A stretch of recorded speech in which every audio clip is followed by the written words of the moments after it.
Hi, I'm Andrea Alamani with Patient Navigation Team, and today we are going to start our podcast. It is called Give 'em Health, and our goal is to help patients, doctors, caregivers, and nurses alike be understood from their own perspectives. And today we are going to be talking about fibromyalgia. So I just want to introduce to you today Stefanie Kiszely. She is going to be talking about her journey with fibromyalgia. And so I just want to give Stefanie the opportunity to tell you a little bit about herself. Well, my name is Stefanie Kiszely. I currently work with Versace doing their sales from different locations, but I also work within the community, in the nonprofit world, and in the political sphere. I try to stay as active as I can while also tackling, I would say, literal physical challenges, because, day to day I have about a 7 to an 8 pain level every single day. Wow. So, on top of that, I have different flares and different episodes where it's incredibly worse. Like what I would expect some people's version of hell might be. I talked to someone recently today at a doctor's appointment describing the amount of pain, and she was like, I don't know if that's what hell is. I'm scared, Well, so it's been interesting. I've done a little bit of research about fibromyalgia for today, and what I've found is that fibromyalgia is really about how your brain processes pain. And that can be either pain that is derived from some underlying cause, such as rheumatoid arthritis, or pain that is derived from someone simply reaching out and touching you, a normal process that is you're hypersensitive to, perhaps walking, those kinds of things. And so the diagnosis of fibromyalgia has changed a little bit since in the past couple of decades. It used to be about identifying 11 out of 18 tender points, and now it is different. It's about overall body sensitivity. It is also about cognitive impairment and sleep patterns that can be interrupted, as well as digestive issues and your reaction to such things as medications and those kinds of things. So those are actually the points of diagnosis now. It used to be a process of elimination to diagnose you with fibromyalgia, but now that is not the case. So things have really stepped forward a little bit, but yet and still a lot of our healthcare providers are not perhaps as educated about what the patient's actually going through. And caregivers aren't, because they look fine. Stefanie looks fantastic. You would never know that she was in a wheelchair, and she's going to tell you about that. But this is what we want to do is give transparency to this disorder and help people understand. Yeah, so. You touched on a really good point that I think we talked about last time we got together, was that I believe that fibromyalgia, like so many other things that are getting more traction in the media these days, is on a spectrum, because there are some people that are in my position where they were like where I was in a wheelchair for about a year, and I had to I still do an hour to 5 hours of PT a day by myself. And then on top of that, I go to doctor's appointments. I see physical therapists about 3 times a week, at least once a week. I see an orthopedic physical therapist. I see a podiatrist. I'm actually seeing 2 podiatrists right now. I'm dating around.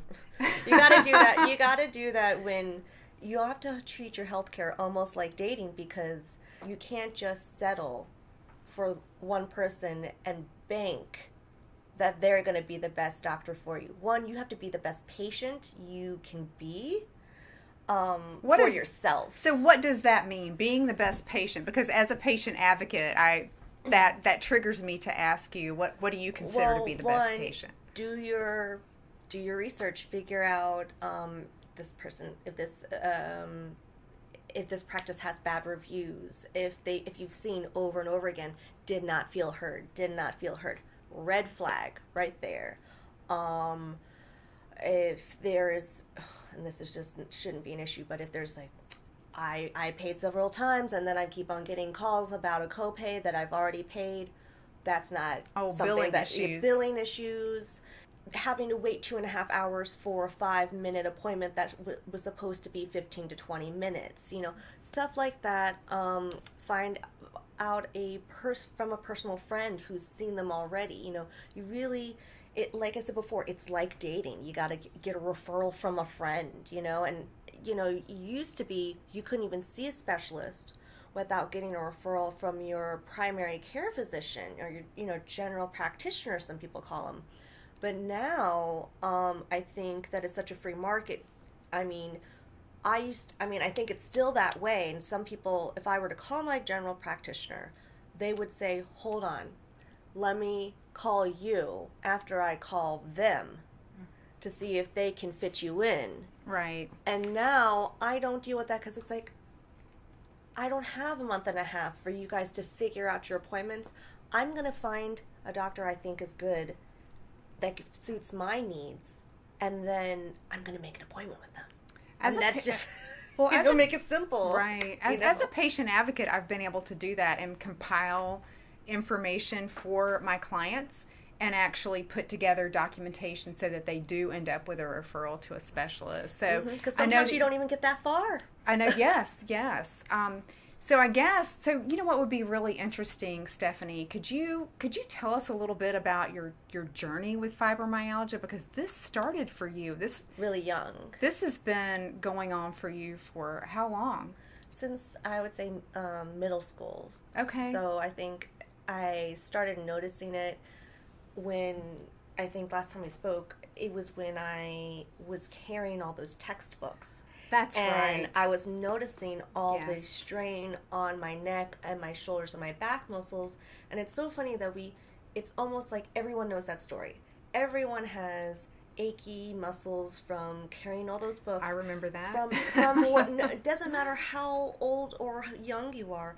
Everybody has that. But I guess I noticed there was something different about me because it was making it like unbearable to the point where, as a parent, you probably think they're just overreacting, they're being this or that. I mean, I had a situation where, like, I had to have a teacher to call my mother because I kept on asking for glasses, and it wasn't until there was a complaint made about me because I was distracting the class because I had to go up to the front of the room. Oh.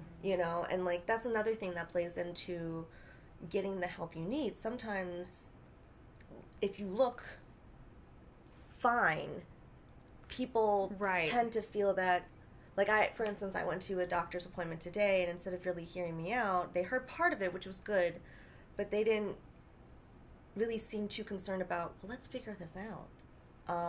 And it kind of gave me the feeling of, okay, I'm glad that I'm not dying, there's not something broken, but I'm not imagining it, and another professional felt me physically and could feel the clicking. Just because you can't feel it right now in this 5 minutes that you're talking to me doesn't mean that it's going to go away. So I kind of left that doctor, and so I'm glad I've been dating around for podiatrists because I'm trying to figure out who's on my side.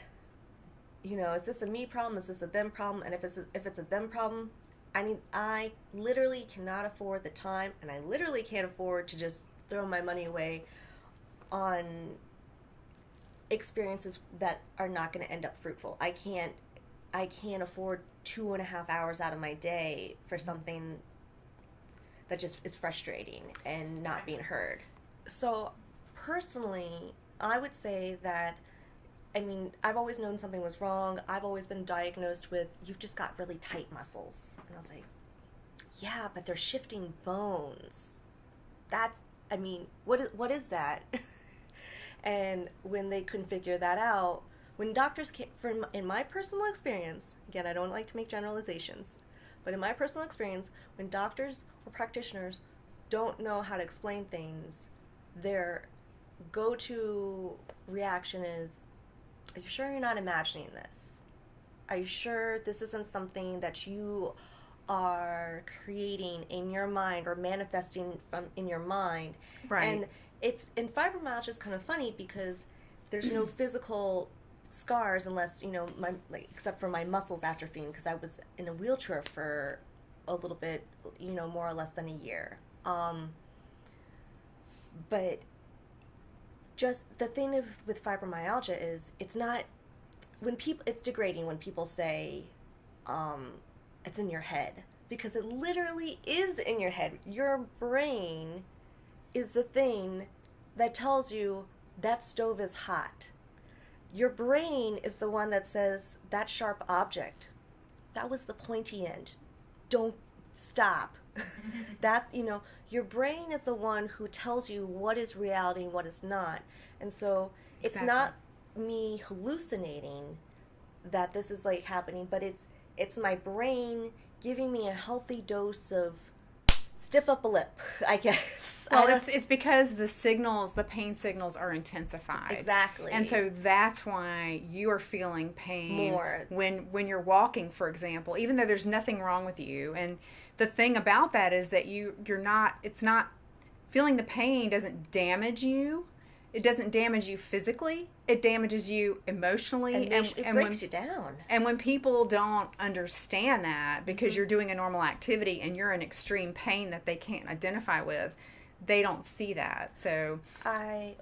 have you, what is your experience been with that? Because I think personally, I always like to call it the Little Mermaid disease, because if anyone knows the awful original tale of the Little Mermaid by Hans Christian Andersen, it's like this kind of sad story where she gets legs, but she dances beautifully and she looks beautiful, but every time she steps down, it feels like 1,000 broken seashells. And that's sometimes what I have to put up with when I'm smiling and I'm going to different events that I go to throughout the week. And that's why I say, if I ever look like kind of cringy, it's like because I'm cringing, because it's kind of like when you go to the beach and there's a little bit of a drought, and then there's all the seashells, and then there's sand, and then there's water, and you're like, I just have to get past those seashells and then I'll get to the hot sand.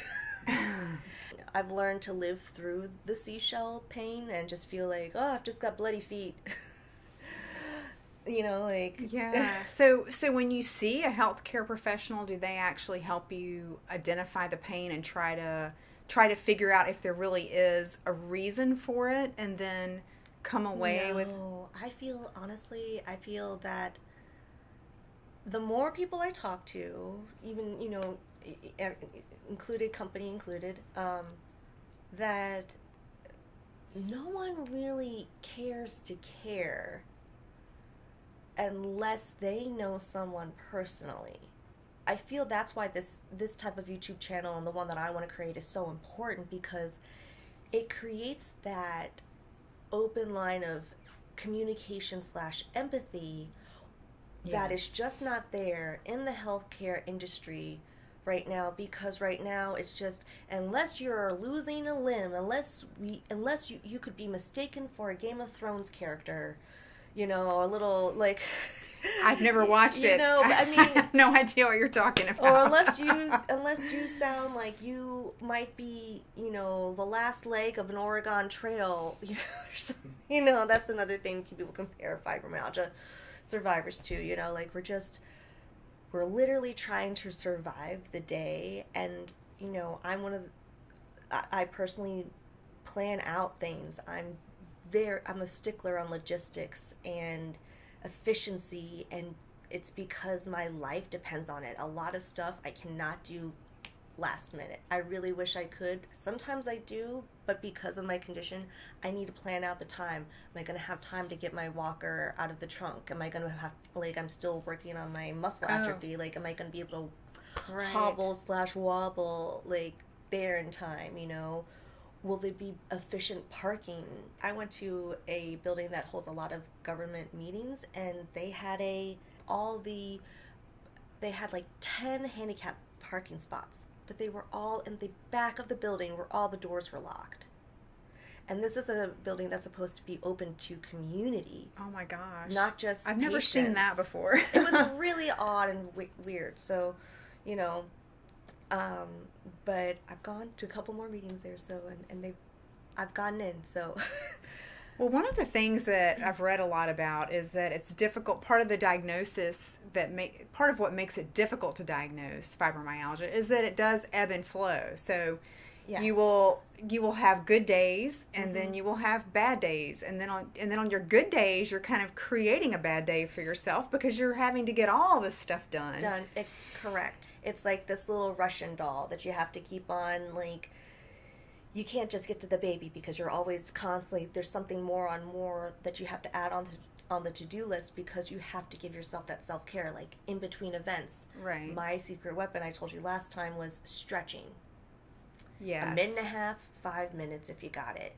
You know, I think we should all do more of that, exactly. especially as we get older. I feel that a lot of things that I do to help with my fibromyalgia, I want to spread to the rest of the world because if it helps me, it can help everyone else have a better understanding of their body and how to process their emotions, and I guess their physical ailments. I mean, Right.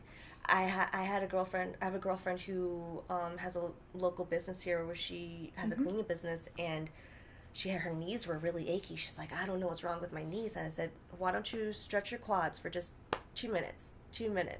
And she was like, wow, what was that? It's like, that was you stretching. And she's like, I feel like better. And I mean, sometimes it's just one muscle group. And, you know, I mean, that's why I try to do the stretching every single day. And I wanted to touch on something you said earlier about the diet. I recently finally pulled the plug, and I bought one of those food sensitivity tests, so that way you can find out what causes your body to say, hey, you're basically learning your body's love language, saying, hey, I like this, I don't like that. If you give me what I don't like, I'll make your feet feel like they're 3 times as large as they're supposed to be. Well, and also your GI tract is sensitive too. So you really do have to figure that out for yourself. And everyone's so different. I was listening to another podcast from Mayo Clinic today, and they were saying that, you know, the doctors there have a hard time recommending because, like, for one patient, massage might be wonderful for them.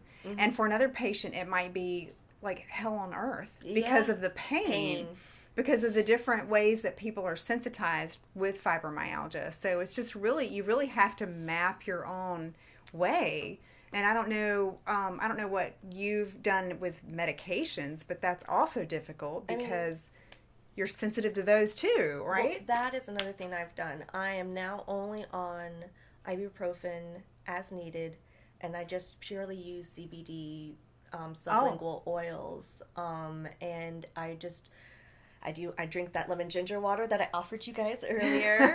I make it fresh. I'm switching to hopefully a vegan diet soon. I call myself a part-time vegan / pescatarian. Okay. I have everything shipped like a delivery meal service here, so it's all protein, a sauce, and like some type of vegetable. Very simple then. Yeah, and so that way, and it's all organic, and so I'm putting good stuff in my body. But this food sensitivity test is a step further to know, hey, this is healthy, but maybe this is not healthy for you. Because I love broccoli and cheese, for example. I love broccoli and cheese soup, but cheeses and dairy in general is not usually best for people who have inflammation issues. The Hungry Meal has like broccoli in it, but also it's cashew cheddar. And I noticed that the next day, my feet and my legs felt similarly, even though there's no dairy in it at all. It's just cashews, water, yeast, whatever you need to make it seem like cheese. And I was thinking, maybe it's the broccoli. Maybe it wasn't the dairy. And so, you know, these are just things that you learn about yourself. Right. And I think that everyone owes it to themselves to do this type of research, or to be available to everybody, because everyone should know, like, I mean, I knew someone who couldn't have beets or broccoli because their body didn't process iron properly. Wow. And they have to give blood every month because otherwise it clogs up the works. Oh, do they have hemochromatosis? Is That what sounds familiar, Okay. like, I mean, so there's, like I said before, everything's on a spectrum, and like you said, the ebb and flow of it is just very fluid, just as the severity of the pain. Like I said before, I could be standing, sitting here with you right now, having this interview, and, moments later, I could be in extreme amounts of pain where it prevents me from speaking, like where the muscles in my face could, you know, stop working. So where is your pain normally? Because is it kind of like in the cape area, the chest area, Yes, or do you? Okay. it's usually like everywhere. Like for instance, right now I'm doing toe yoga therapy where I'm stretching my toes, keeping them flexible, stretching I my just feet. learned something. I did not know there was toe yoga. Yes, there's toe yoga. There's face yoga to help with wrinkles, That I elasticity. need.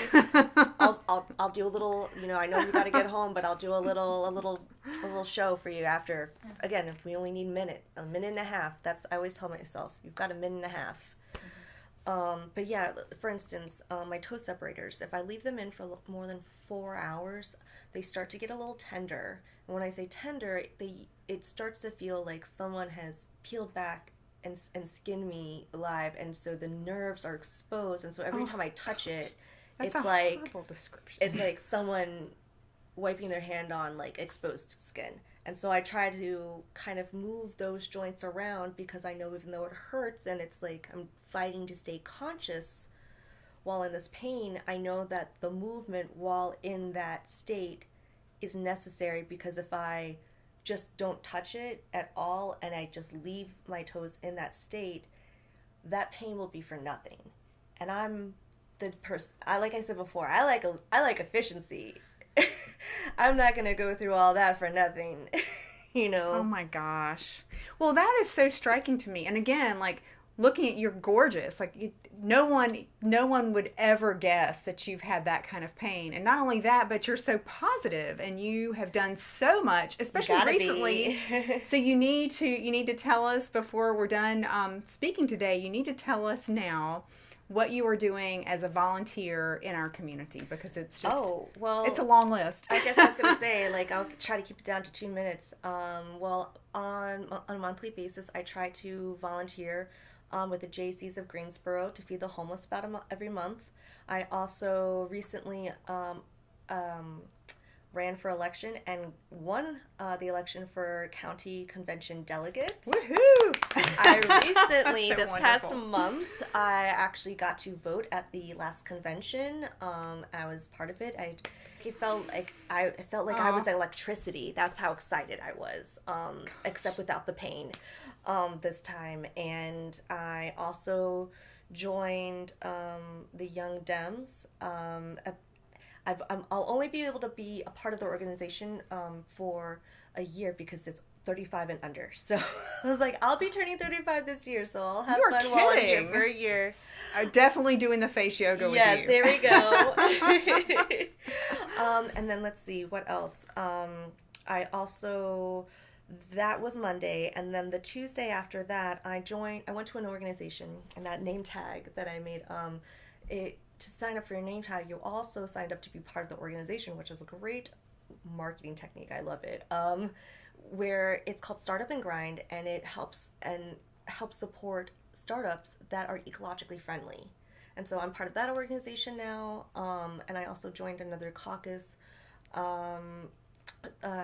with the LGBTQ plus community here in Guilford County as well.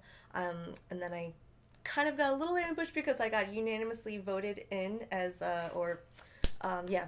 secretary. So now I'm serving on their executive committee. Wow. You know how to use quite a Google Drive, and everyone wants to talk to you. And then I think and then I believe tomorrow I will be going to the women's voters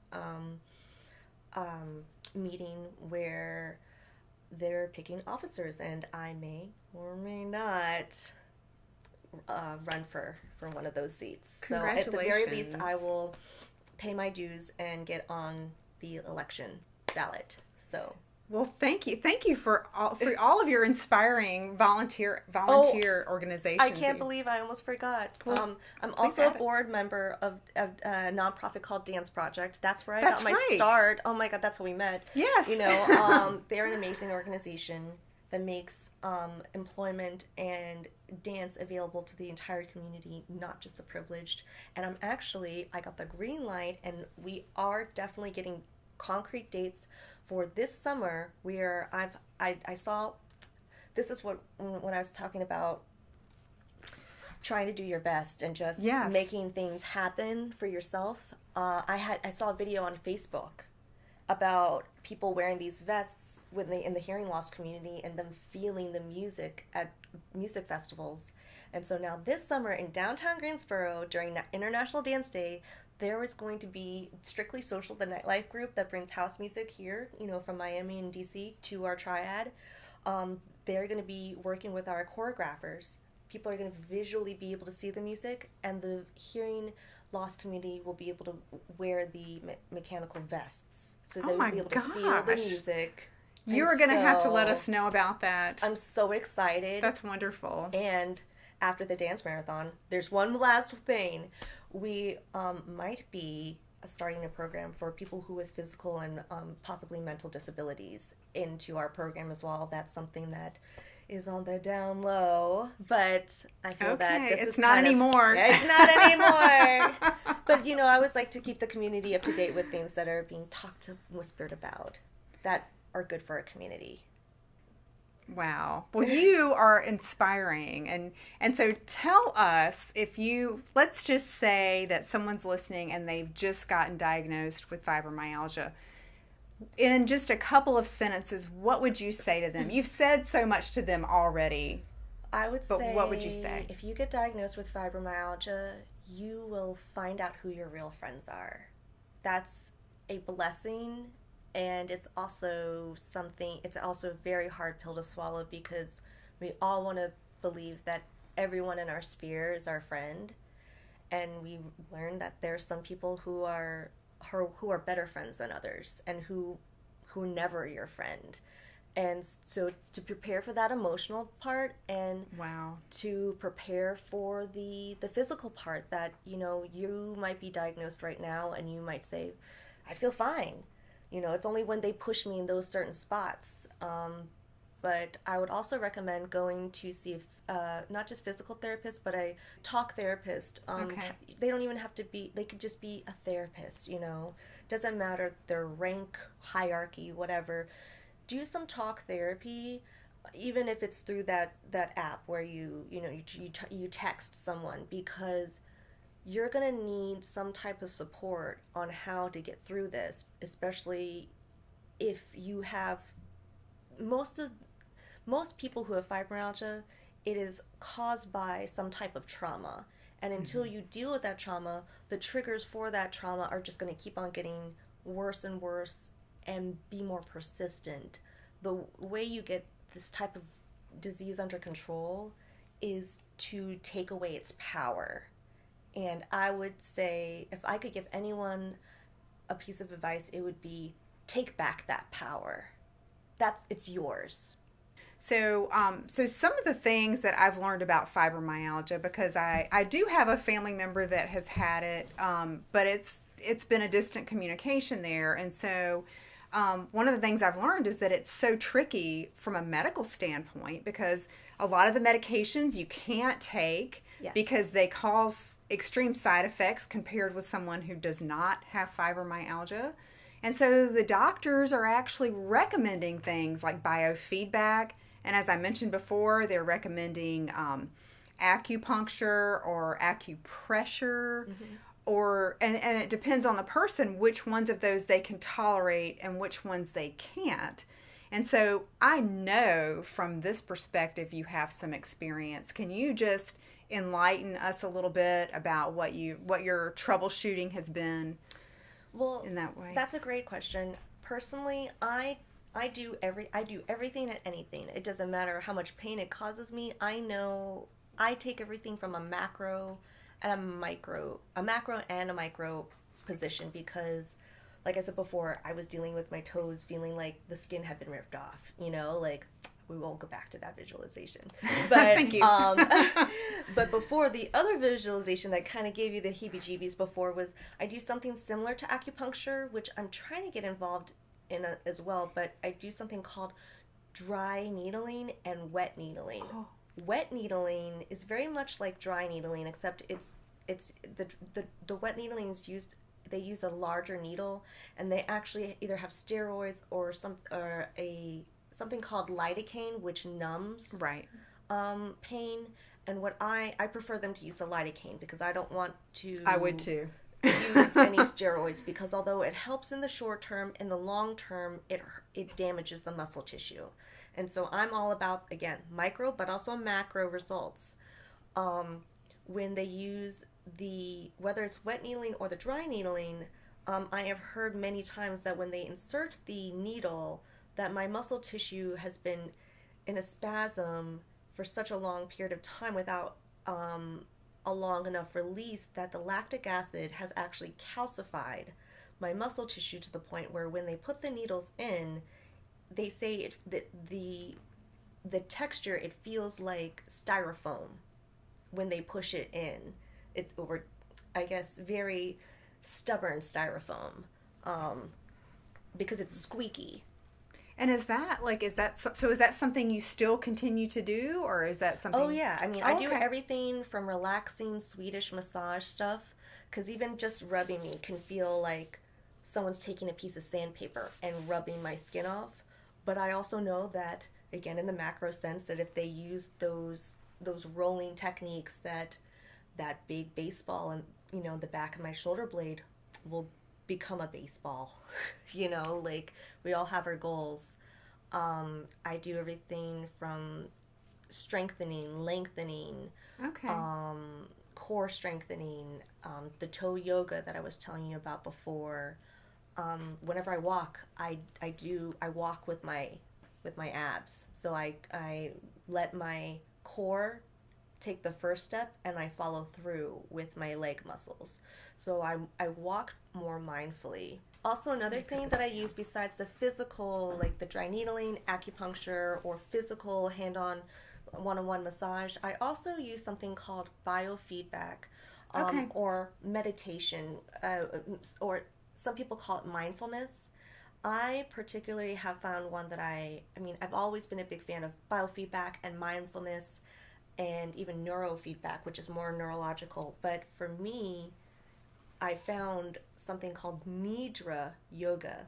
It kind of sounds like nigiri sushi, but I know, it's Nidra. I was thinking, Nidra yoga, Nidra, and it's basically a guided meditation. So when you have those anxious moments and you're trying to relax, and then you're thinking about the kitchen, or did I turn the oven off, and all these other things.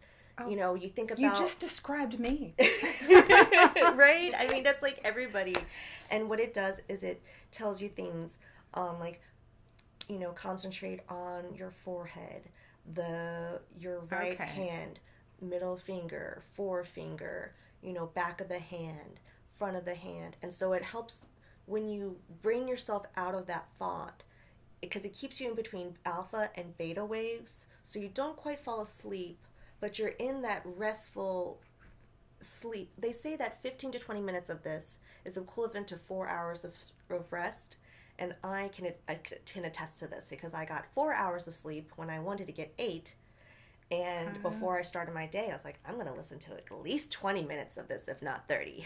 So you feel that you can compensate for some of the wear and tear your body has from the fibromyalgia with these techniques. I mean, I would not recommend listening to this kind of stuff in the car, but with all the events that I go to, I do listen to some of it in the car sometimes when I have a particularly stressful day. It's like just the sound of his voice. It just comforts me and it helps keep me grounded until the next event, until my next destination. And so I will say that it did for me personally, and I learned this technique through a managing your stress and anxiety yoga class, and it was amazing. That just being more aware of your body, grounding yourself, and keeping your mind in that state definitely helps with when you're having a crazy day. And wow, you're so in touch with your body and your feedback. That's something we should all do. That's what I was saying before. I really think so. This is good advice for everyone. It really is. But it's something that I don't have a choice. What keeps me going is that if I'm not here, I don't get to make a difference.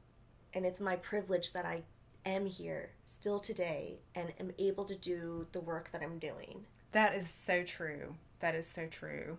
So thank you for everything. You're and welcome. Thank you for being a part of our podcast, our first podcast. Wonderful. See, we'll meet in the middle. We'll yes.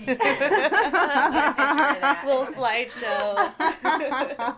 Okay, so I know you're so open about fibromyalgia, and you're such an active member of our community. I know you would be okay with having people contact you. Of course, yes. So tell us how people can do that are listening. So my name is Stefanie Kiszely. You can find me on Facebook, private message me, or send me a comment on any of my fibromyalgia posts. It's STEF as in Frank, ANIE. And Kiszely, KIS as in Sam, Z as in Zebra, ELY. You can also find me on Instagram and Snapchat under In My Mind. It's ENMIMIND. You just kind of switch the I's and the E's around. I was struggling to figure out a new name. So that's what you got. That's what I have. But yeah, find me on Instagram, Snapchat, Facebook. I'd love to hear from you all. Thank you so much. Also, from Patient Navigation Team and Give 'em Health, please subscribe to our website at patientnavteam.com. So like and subscribe to our YouTube channel. Yay. I don't know who this is.